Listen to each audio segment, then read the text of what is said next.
Assalamualaikum warahmatullahi taala wabarakatuh. Sobat sekalian, muslimin dan muslimat yang dikasihi oleh Allah Subhanahu wa taala. Jumpa lagi di channel saya Ibnu As-Sabiri. Kali ini kita membahas tentang sihir ya, atau ilmu perdukunan yang ada di sosial media. Ya, yang ada di internet, yang ada di Google. Nah, kenapa saya membahas ini? Karena ini terkait dengan video saya sebelumnya ketika saya menangani kasus tentang santet ya. Santet melalui media foto yang diambil oleh si dukun di sosial media. Yang menariknya di sini adalah ketika saya tarik sukma dukun tersebut, dukunnya mengaku bahwa dia sendiri yang menyantet si perempuan ini karena si dukun itu sendiri jatuh cinta dengan si perempuan tersebut. Kenapa? Ternyata dukun ini masih muda ya, dia masih muda, dia melakukan praktik sihir ini karena sakit hati dengan si perempuan ini, karena dulunya dia sempat pacaran lalu putus, sakit hati, dia pun main santet. Semula saya mengira dia menyantet perempuan ini melalui perantara dukun yang lain, kan biasa begitu ya orang datangi dukun. Nah, ketika saya tarik sukmanya, ternyata dia mengaku dia menyantet nggak pakai dukun, tapi dia sendiri yang menyantet. Saya tanya, kamu ilmunya dapat dari mana? Dia bilang dia ilmunya dapat dari internet. Nah, jadi di sini menarik kita bahas, dan juga ini warning ya, perhatian kepada penonton semuanya, jangan sekali-kali menjadi dukun ya. Mendatangi dukun saja itu sudah dianggap menyekutukan Allah, apakah lagi Anda sendiri yang menjadi dukun dengan mengambil beberapa ilmu-ilmu dukun yang ada di internet. Inilah yang namanya syaitan, selalu mencari cara untuk menyesatkan orang lain. Nah, dalam pertemuan kali ini kita sama-sama ya menelusuri seperti apa sih atau seberapa banyak sih ya postingan-postingan dukun yang berbagi ilmunya, sehingga siapa saja bisa mengaksesnya ya. Coba kita lihat.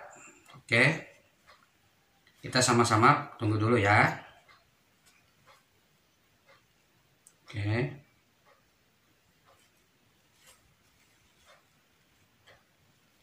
kita akan ketik ya, kita akan ketik ini. Perhatikan teman-teman, kita telusuri. Misal saja ilmu, kita ketik ya, ilmu sihir lewat foto. Nah, misalnya cari ya. Nah, ini keluar. Nah, ini coba kita ketik yang ini saja ya. Cara menyantet orang lewat foto, lewat fotonya. Coba kita lihat, tuh keluar kan. Ini ada tulisan cara santet orang lewat foto dan tanggal lahir Kang Papin. Wah, ini ilmu dukun semua nih. Rahasia cara santet orang lewat tanggal lahir, foto dan rambut pakaian. Wah, ini ada semua kan. Ini dukun semua nih yang bikin blog nih. Cara menyantet orang lewat tanggal lahir. Kemudian tutorial, wah ada YouTube-nya juga. Menyantet jarak jauh, santet part 1. Wah, bayangkan, dukun berbagi ilmunya lewat internet. Ah, ini bahaya nih. Ya, pemuda yang sakit hati bisa ngambil ilmu ini, dianya sendiri yang jadi dukun. Hati-hati ya. Ini saya beri warning, peringatan kepada kalian para pemuda. Ya, yang berani-berani, bukan pemuda saja, siapa saja yang merasa sakit hati tiba-tiba dia menggunakan ilmu santet dengan belajar melalui internet. Ah, ini juga bahaya ya. Bahaya dalam artian apa? Jin, setiap mantra yang kalian ucapkan, jin itu akan datang ke tubuh Anda dan akan menguasai diri Anda, dan Anda sudah menjadi dukun. Secara otomatis Anda telah menyekutukan Allah. Nah, baik. Coba kita lihat Banaspati santet level tertinggi. Wah, yang bisa membunuh targetnya seketika. Yakin teman-teman? Santet tidak bisa membunuh selama kita dekat dengan Allah. Saya sudah buktikan ya. santet, serangan dan lain sebagainya, itu tidak bisa dia membunuh seseorang ya yang meminta pertolongan kepada Allah Subhanahu wa taala. Dan saya seorang praktisi ruqyah ya. Dan saya juga ada beberapa kasus ya yang menerima serangan dan lain sebagainya. Alhamdulillah serangan itu tidak tembus sama sekali dengan kuasa Allah, luar biasa. Saya punya teman yang dia juga pernah meruqyah, tiba-tiba dia diserang katanya, entah kenapa, dia mungkin lengah atau apa. Itu paling banter kena cuman meriang. Nah, orang beriman tuh meriang saja ya, karena yang namanya sihir melawan ayat Allah dan doa kita kepada Allah, semua itu kalah. Oke, kita lihat lagi. Ya, ini saya nggak buka ini ya, saya nggak buka. Ini jadi perhatian kepada kalian, jangan berani-berani ya ngambil ilmu di sini ya. Kemudian doa mantra santet terbaik. Nah, ini mantra ampuh. Kemudian lagi cara menyantet orang dengan foto, jasa paranormal terpercaya. Nah, ini dukun semua ini. Ada apa ini? Ini saya tidak senang nih. Ada yang memposting di dalam blognya dengan judul begini teman-teman. Potongan surah Yasin untuk menyantet orang. Kalau sebelumnya kan dukun, terang-terangan dia itu dukun. Dia itu sihir. Dia itu kafir. Tapi tiba-tiba ada orang yang memposting menyantet dengan surah Yasin. Nah, ini penghinaan terhadap Quran nih. Coba kita buka temannya. Bagaimana isinya? Atau cuma sekedar judul saja untuk memancing seorang membuka, atau memang betul dia mengatakan surah Yasin ini untuk menyantet orang. Coba kita lihat. Ini nama blognya Daru 999. Coba kita baca, potongan surah Yasin untuk menyantet orang. Wah, berarti memang betul dia ini mengatakan pakai surah Yasin untuk menyantet orang. Nah, ini saya tidak suka ya dalam seperti ini ya. Ini bahaya, ini penghinaan terhadap Al-Quran. Penghinaan. Quran itu adalah isinya kalamullah, dia adalah wasilah kita untuk berdoa kepada Allah, bukan untuk menyantet. Kalau ada yang bilang untuk menyantet, ini sama dengan perkataan orang kafir yang menuduh Quran itu sihir. Karena santet itu identik dengan kata-kata sihir. Mudah-mudahan blog ini bertobat pada Allah ya. Kalau tidak, setiap orang yang baca ini dia akan dapat atau memanen dosanya. Meskipun dia mati, blognya masih ada, dia akan memanen dosanya. Dosa jariah akan mengalir kepada dia. Lebih baik tobat nih. Ayo kita baca dulu bagaimana sih ceritanya. Ini di tulisannya, santet sebenarnya adalah perbuatan yang jahat dan tidak baik untuk dilakukan. Oh, memang dia kasih warning. Tujuan dan terbitnya artikel ini hanya untuk menambah pengalaman, bukan untuk dipraktikkan, karena dalam intinya hanya berbagi saja. Iya, memang intinya berbagi saja, tetapi ketika dibuka ini berpotensi orang menyalahgunakannya. Ya, memang seperti itu, dia pengen berlepas dari tuduhan dan macam-macam pemilik blog ini. Tapi judulnya saja saya tidak senang ya, karena dikatakan surah Yasin untuk menyantet orang. Ingat, surah Yasin ayat Quran, bukan sihir. Kenapa? Buktinya saya praktisi ruqyah, setiap sihir apapun kalah dapat ayat Allah. Karena ayat Allah itu di atas segala-galanya. Sedangkan sihir itu bisa dikalahkan dengan sihir. Tapi kalau Quran berdepan dengan sihir, maka sihir akan kalah. Itu bukti Quran adalah mukjizat, bukan sihir. Sekali lagi saya katakan, jangan sekali-kali menggunakan kata-kata santet untuk bacaan Al-Quran. Ya, baik. Kemudian di sini disebutkan, jika Anda menggunakan cara menyantet orang melalui artikel ini, maka tanggung sendiri dosanya. Wow. Ya, semestinya nggak usah ya. Ini judul, kemudian isi membingungkan dan juga menyesatkan. Dia seperti berlepas, tapi dia kasih buka kepada orang lain. Seolah mengatakan ayat Al-Quran ini adalah sihir. Ini seperti penghinaan nih. Karena kata-kata santet itu identik dengan sihir. Secara langsung dia seperti menuduh Quran itu sihir. Nah, ini perkataan orang kafir yang mengatakan Al-Quran itu sihir. Na'udzubillah. Di dalam surah Al-An'am ayat 7 disebutkan, walau nazzalna 'alaika kitaban fi qirtasin falamasuhu bi aydihim laqala alladziina kafaru in hadza illa sihrun mubin.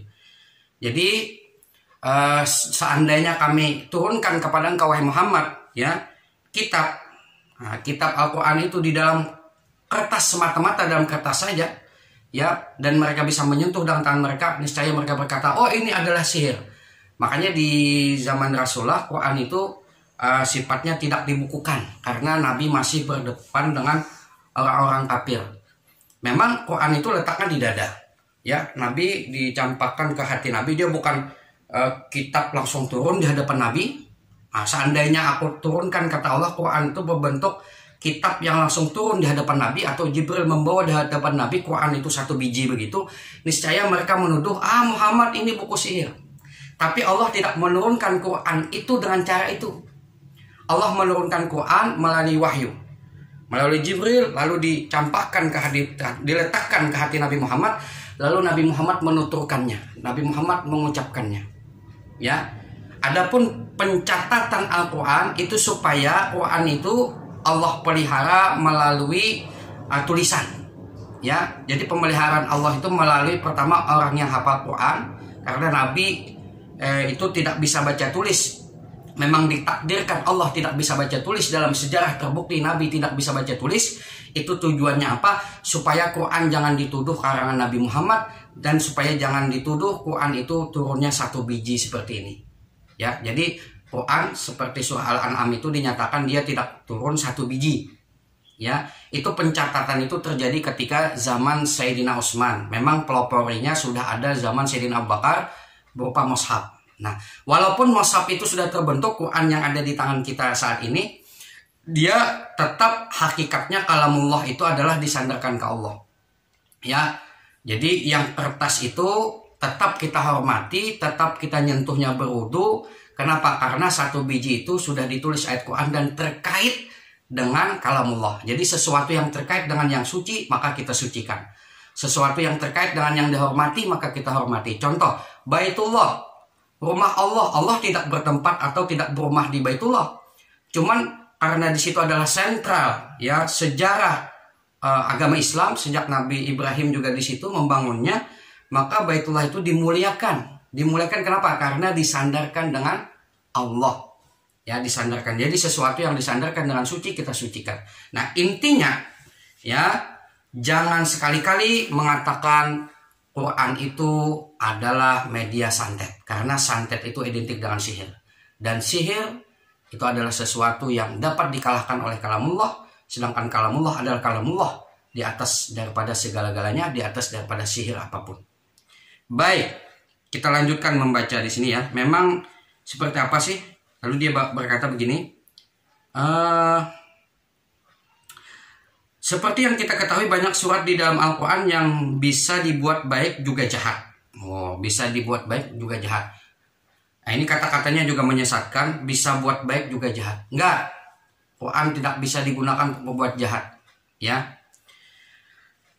Cuman untuk berbuat baik saja. Dalam prakteknya surah Yasin baik tujuannya jika diamalkan untuk tujuan yang baik, namun juga bisa digunakan tujuan yang tidak baik.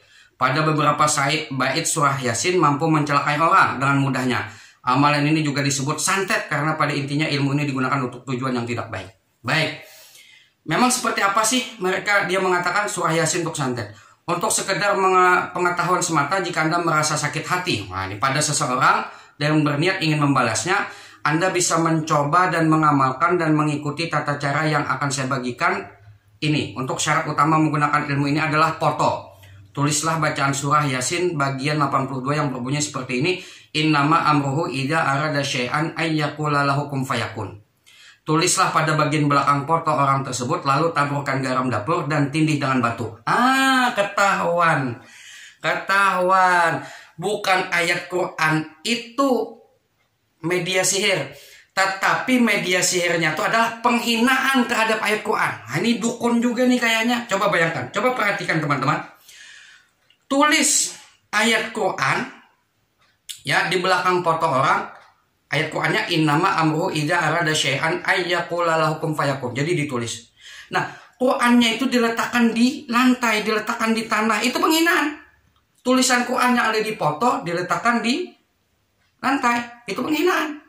Lalu ditindih dengan batu katanya. Nah, ditindih dengan batu artinya diletakkan di tanah. Jadi bukan Al-Quran itu media sihir, tetapi cara dia menghina Quran itulah yang menyebabkan sihir. Kenapa? Karena dengan cara ini dia telah melakukan penghinaan terhadap Quran, dan dia otomatis secara tidak sadar diri dia kira dia menyantet pakai Quran. Tidak, tapi dia menyantet dengan cara menghina Quran. Ini kalau kita buka-buka ya di teknik-teknik dukun itu ada beberapa level. Ini level kedua dukun. Level pertama dukun itu pakai mantra. Dia mantra panggil jin dan lain sebagainya, pakai sesajen, pakai tumbal. Itu cuman level kedua. Minta maaf, cuman level pertama. Ada level kedua, teman-teman. Level kedua itu dukun. Dia nyantet orang dengan Al-Quran, dia dudukin, teman-teman. Maka jin kafir, anak buah Dajjal datang. Oh, senang. Saya siap membantu kamu. Karena kamu telah menghina ayat Allah, kamu berteman dengan saya. Sama, nih santet seperti ini, teman-teman ya. Santet semacam ini bukan menyantet pakai ayat Quran. Hati-hati, keliru. Ini yang namanya uskun, ustadz tapi dukun. Hati-hati. Oh, dia bilang, sini. Oh, saya bukan dukun. Saya ini ustadz.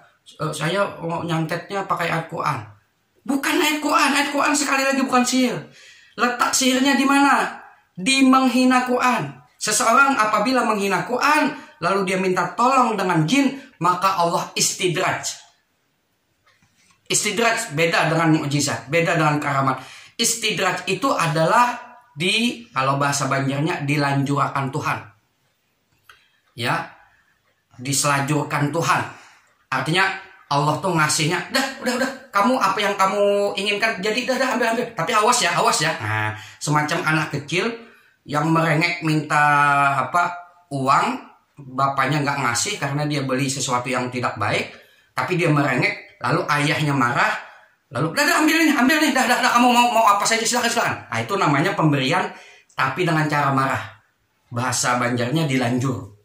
Nah, jadi istidraj ya, istidraj. Allah kasih apa yang dikehendaki, tapi Allah marah dengan nanti, kata Allah, awas kamu di akhirat. Itu namanya istidraj. Makanya dukun itu dengan sihirnya itu kenapa ngepek kepada orang-orang? Karena mereka itu kelewat dimarahi Allah.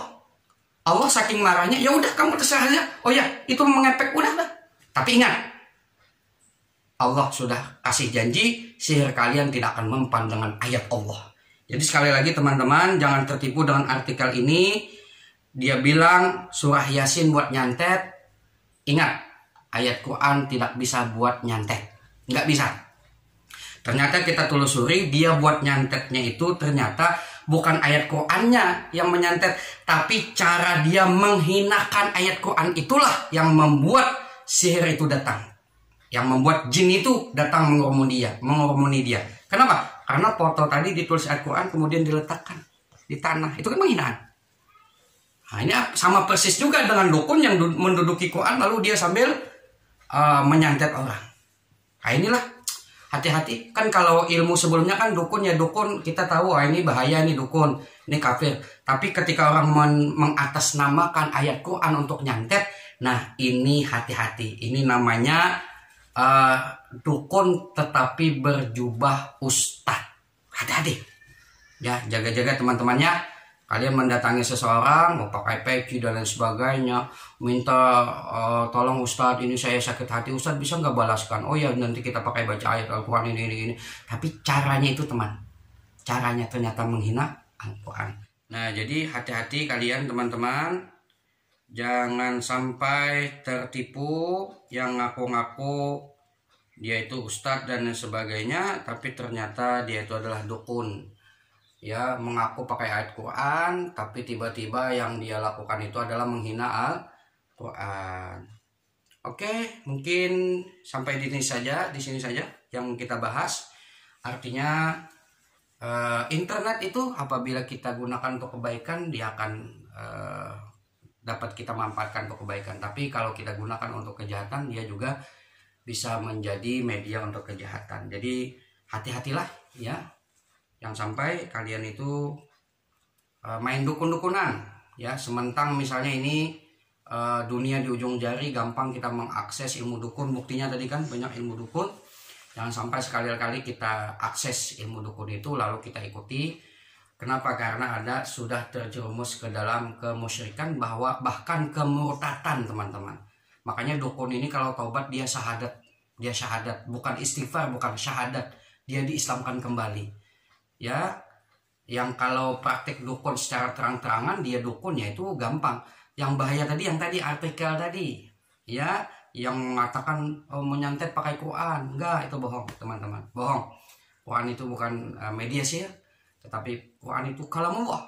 Dia akan menghancurkan segala macam sihir yang ada di muka bumi ini. Ini saja yang dapat saya sampaikan. Saya banyak-banyak minta ampun, minta maaf, minta halal, minta ridho.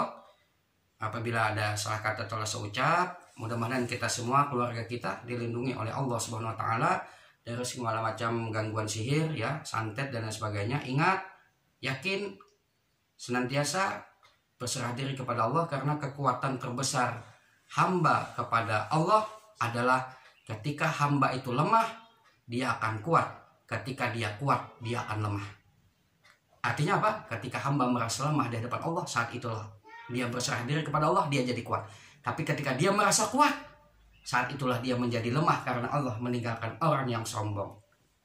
Hadanallah wa iyyakum ajmain. Assalamualaikum warahmatullahi taala wabarakatuh.